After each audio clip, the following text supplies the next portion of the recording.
Let us consider a numerical on root locus. Sketch the root locus for a control system having transfer function gh of s is equal to k divided by s into s plus 5 into s plus 10.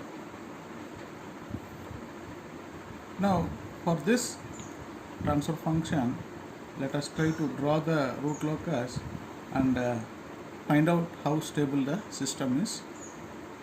Step 1,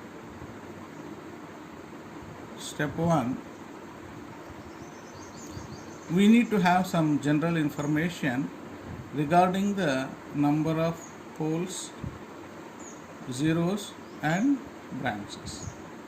We need this information first. Here, if you observe the denominator, if I put it equal to 0, denominator is equal to 0, uses the number of poles. We have how many poles? There are 1, 2, 3, 3 poles. Their values, I can put it like this. S is P1 is S1 is equal to 0 or S is equal to 0. I can write it as P1 S is equal to 0. Second pole S is equal to minus 5. S plus 5 is equal to 0 uses S is equal to minus 5. Third pole S plus 10 is equal to 0 or S is equal to minus 10. And poles can be represented as X on a pole 0 plot. Then zeros. Numerator, I don't have any S term, so I don't have any zeros. Zeros are nil. There are no zeros at all. Okay. Then the third part is the number of branches. N. Number of branches is equal to the number of open loop poles, that is totally 3 branches. Now this is the first information we need. Step 2, we need to draw the pole 0 plot, and we also have to identify at this point, presence of root locus on real axis. Now this we have to do. Let me draw the pole 0 plot first. So it will be like this. This is the S plane.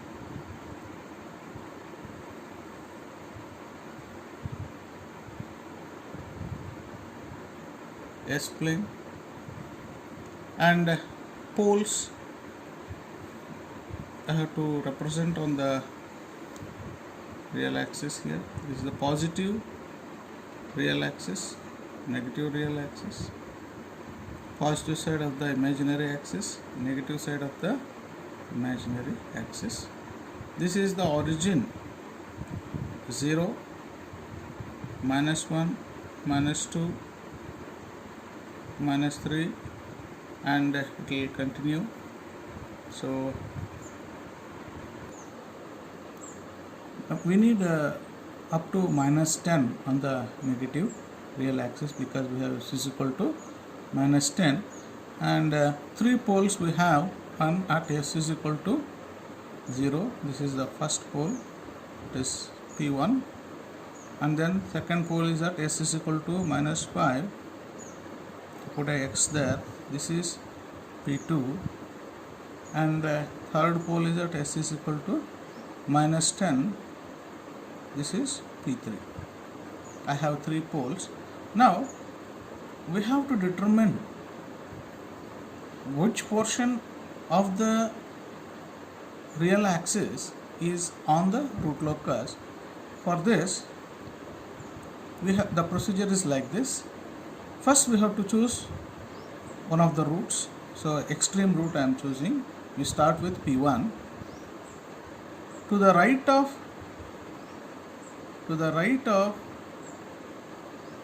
P1, P plus Z is equal to, on the right side of P1, P is equal to 0, Z is equal to 0. That means it is 0, this is 0, which is nothing but even. When it is even, that portion is not on root locus. It is not present on root locus. Next, I choose the portion. So this entire portion to the right of P1 is not on root locus. Now we choose the portion between P1 and P2. Between P1 and P2. Between P1 and P2. Again I calculate P plus Z. Between P1 and P2 we take any point to the right side of it. The right side of it, there is one pole and one pole and no zeros. This becomes equal to 1, which is odd. This is odd. Now when it is odd, this portion is, this is on root locus. This portion is on root locus. So what I will do, I will highlight this portion, darken it, showing that this portion is present on root locus. Then the next portion I have is between P2 and P3. Between P2 and P3. Here, if I calculate the value of P plus Z, any portion or any point we select between P2 and P3, to the right of that point we have two poles and we don't have any zeros. This is 2, which is nothing but even number, and whenever it is an even number, this part or the portion is not on root locus. It is not on root locus. So I am not going to highlight that part because it is not there on root locus. And the remaining portion is whatever is beyond P3 to the left of it, that entire portion. One portion is beyond P1 to the right of P1, the entire portion, not on root locus. Between P1 and P2, it is on root locus. Between P2 and P3, it is not on root locus. Beyond P3,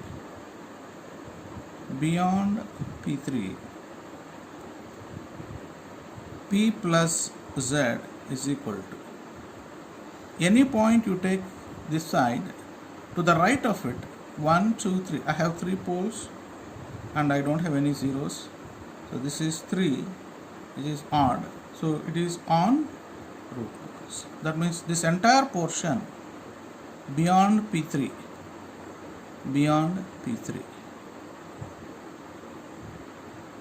till infinity, this entire portion is on. So I will highlight that part. It is on root locus. From P3, beyond P3, that entire portion is on root locus. Right? This is how we will be able to know the entire, this covers the entire x-axis or entire real axis. The entire portion to the right is not on root locus. This portion is on root locus. This portion is not on root locus. And the entire portion of the real axis on the portion to the left of P3 is on root locus till infinity.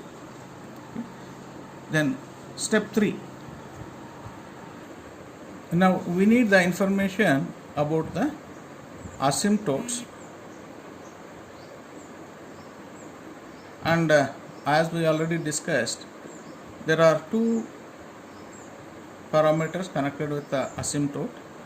One is the centroid and the formula to determine centroid is sigma is equal to sum of real part of open loop poles minus sum of real part of open loop zeros divided by P minus Z. Sum of real parts of open loop poles minus sum of real parts of open loop zeros divided by P minus Z. Now I have 3 poles. Let me go back, check it out with the poles here, right? So these are all the real parts. I don't have any imaginary part for any of these 3 poles. So I have 0, minus 5 and minus 10. Now this is, I have to add up all the 3, 0, minus 5, minus 10.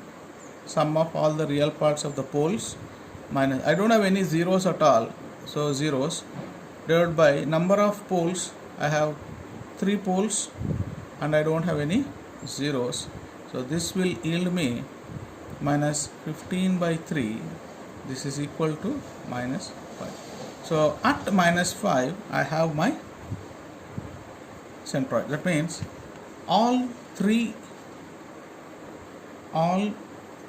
asymptotes will have to pass through this point. Sigma is equal to minus 5. Sigma is equal to minus 5.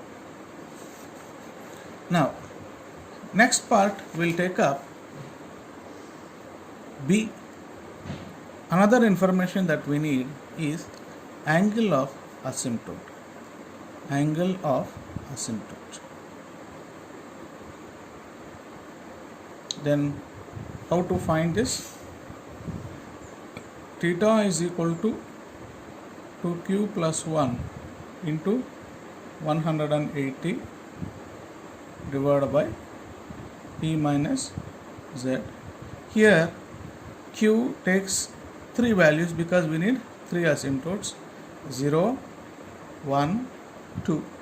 So the values of theta 1, when I put Q as 0, here 180 divided by 3, that will be 60 degree. Theta 2, that is when I put Q as 1, I have 2 plus 1, 3. 3 into 60, it will be 180 degree. And theta 3 will be when I put Q is equal to 2. 2 plus 2 is 4. 4 into 180 by 3, that will be 300. So these are the angles of the asymptotes. Then how we plot them? How we plot them on the pole 0 plot here on the S plane. All the 3 asymptotes I am going to plot now. The first one is at 60 degrees. So from positive x-axis I measure 60 degrees. I measure 60 degrees, and here I have 60. This is 60 degree. Second one is 180 degree. So I measure from positive x-axis 180 degree here. That means this is the line. This is the asymptote I get, right? And the third one is 300 degree from positive x-axis. This is the positive x-axis, and I measure 300 degrees. So exactly mirror imaging. On the other side, this will be 300 degree, right? This is 180 degree. Okay, so all the 3 asymptotes I have drawn, one at 60 degree, one at 180 degree, another at 300 degrees, because this is how it's moving. Now I have drawn the 3 asymptotes.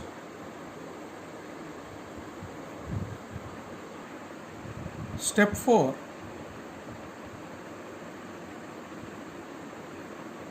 intersection intersection of root locus with imaginary axis, right? To get this value, we need the characteristic equation f of s equal to 0. It is 1 plus gh of s equal to 0. This will be 1 plus k divided by s into s plus 5 into s plus 10 is equal to 0.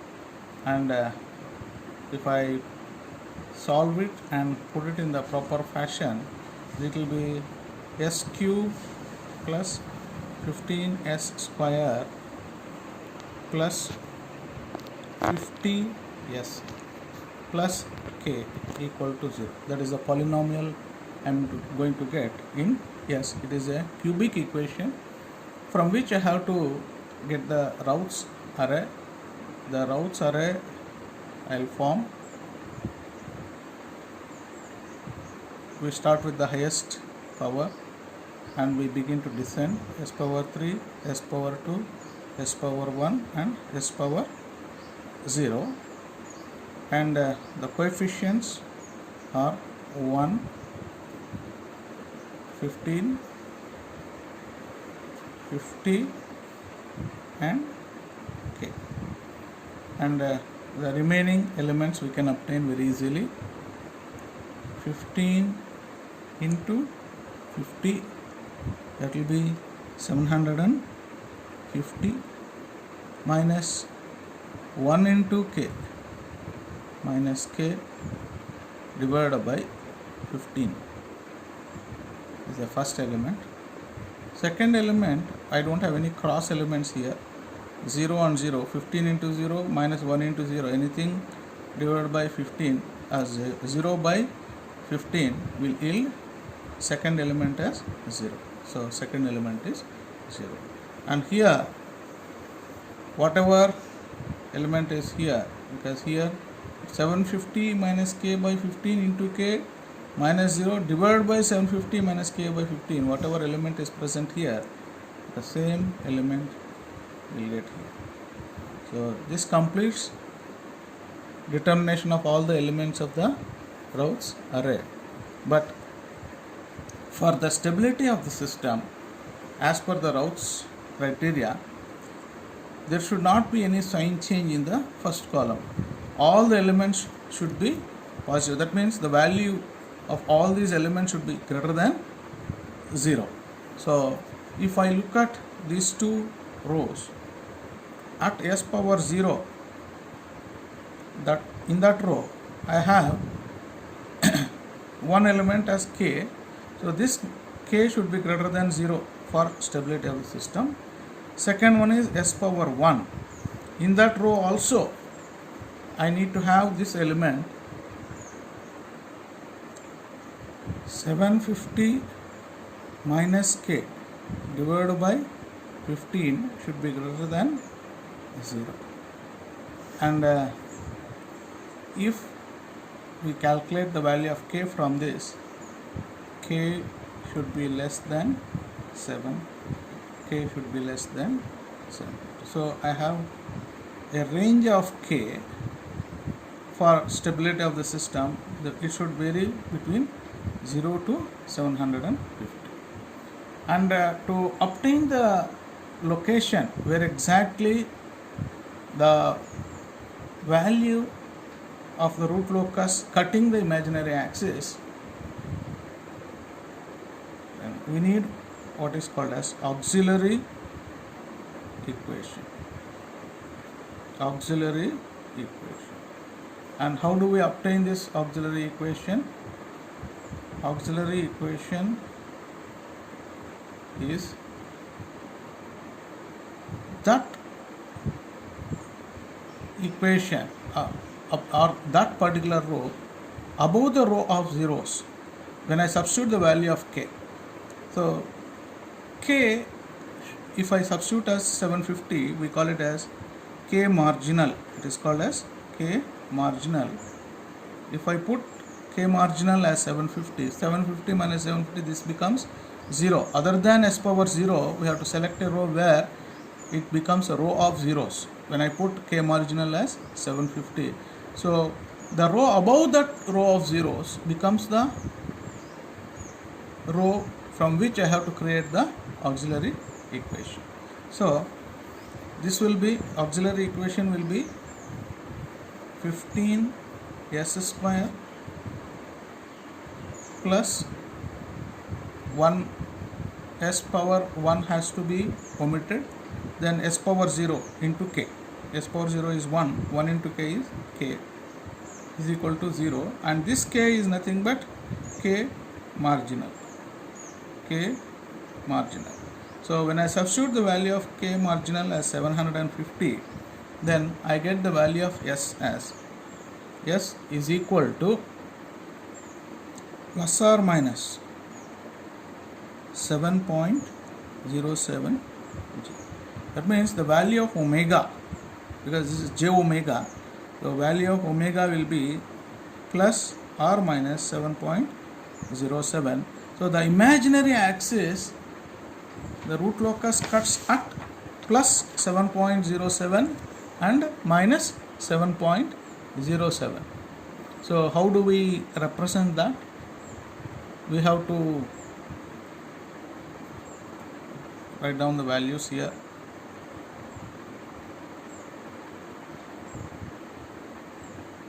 One, two, three, these are omega values. 5, 6 and 7. So 7.07, this is the location somewhere beyond 7. Similarly on the negative side, minus 1, minus 2, minus 3, minus 4, minus 5, minus 6, minus 7, somewhere here, just beyond minus 7, 7.07, that is where we have this particular value. Now in this context, if we observe,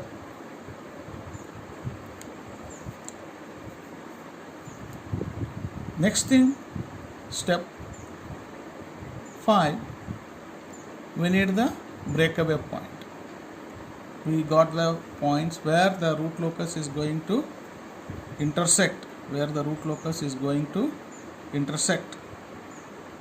the imaginary axis. So I'll move on to step 7. Step 5, we have to calculate the breakaway point, and to calculate the breakaway point, I need to write down the equation for k from the characteristic equation. K is equal to minus s cube minus 15 s square minus 50 s. Now differentiate k with respect to s and equate it to 0. When I do this, I have minus 3 s square minus 30s minus 50 equal to 0, or this I can write it as s square plus 10s plus 50 by 3 equal to 0, from which I will be able to get the value of two roots s1 and s2 minus b plus or minus root of b square minus 4ac. This will be 4 into 50 by 3 divided by 2a. So the value of s1 is minus 2.11 and the value of s2 is minus 7.88. Now the breakaway point, the rule is it has to be present on the root locus. Now if we check with the root locus on the real axis, because both of them are the real parts, and if I check it out, minus 2.11 here, minus 2.11, it is here somewhere 2.1 between 2 and 3, minus 2 and minus 3, right? So it is on root locus. So this point is the breakaway point, minus 2.11, the one breakaway point I have. The second value is minus 7.88. So it is falling in this portion between minus 5 and minus 10, and it is not on root locus. So that means this particular root doesn't give me the breakaway point. I have only one breakaway point at minus 2.11, and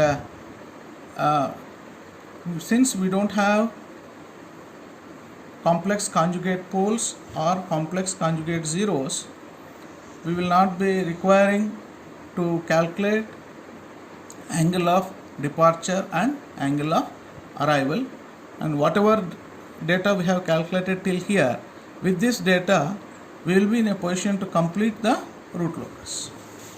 Then how to complete the root locus? What is meant by root locus?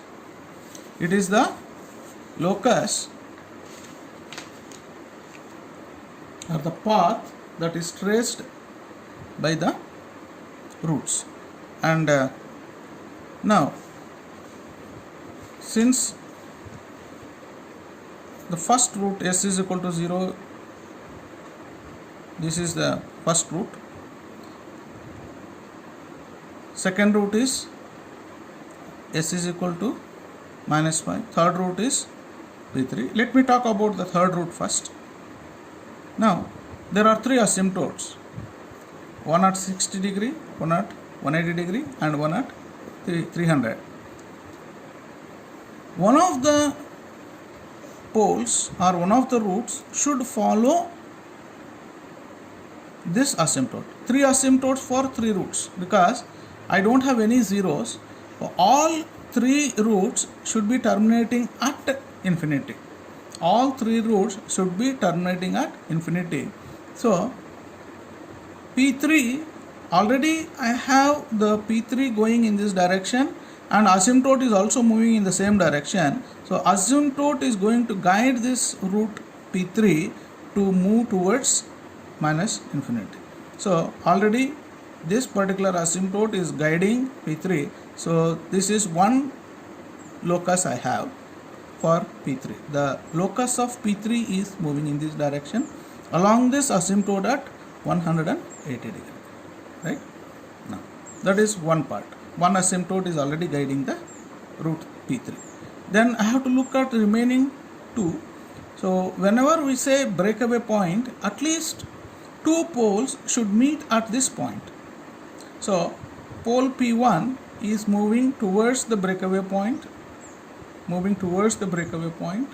and this pole P2 also should move towards the breakaway point in this direction, right?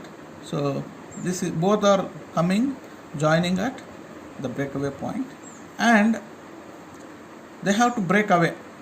One will go along one asymptote, other one will go along the other asymptote, but the condition is the root locus should cut the imaginary axis. One should cut at 7.07, the other one should cut at minus 7.07.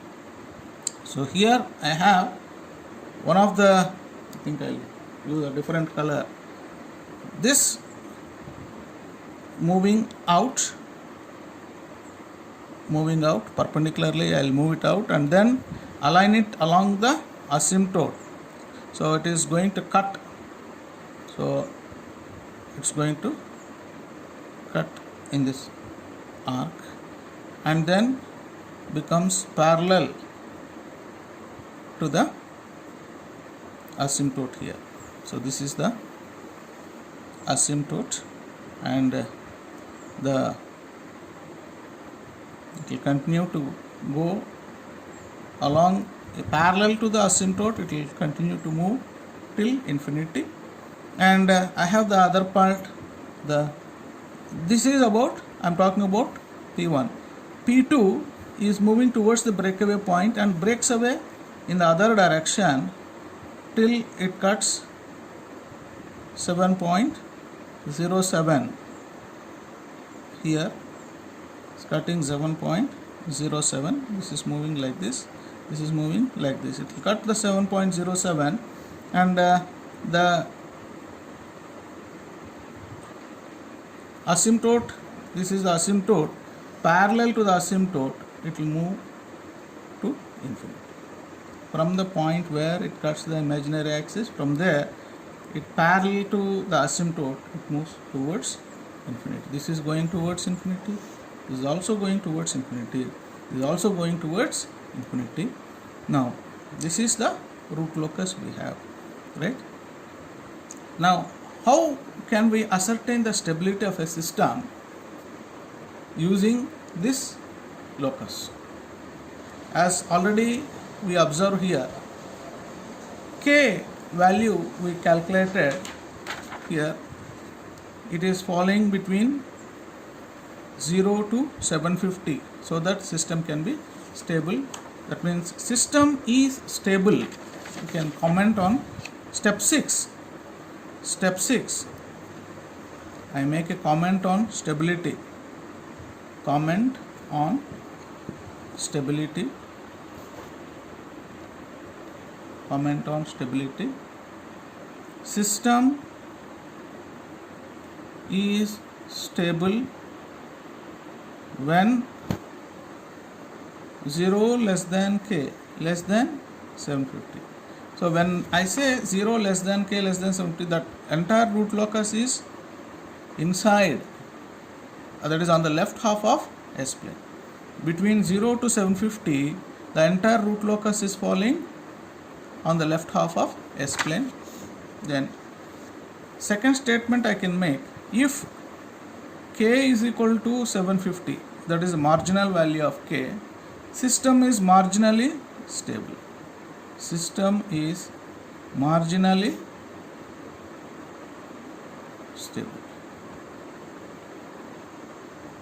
And third statement I can say, if k greater than 750, system becomes unstable. As long as the value of k is less than 750, greater than 0, system is in the stable condition. When k is exactly equal to 750, system is marginally stable. If k is greater than 750, system becomes unstable. With this, we'll stop this session. Thank you.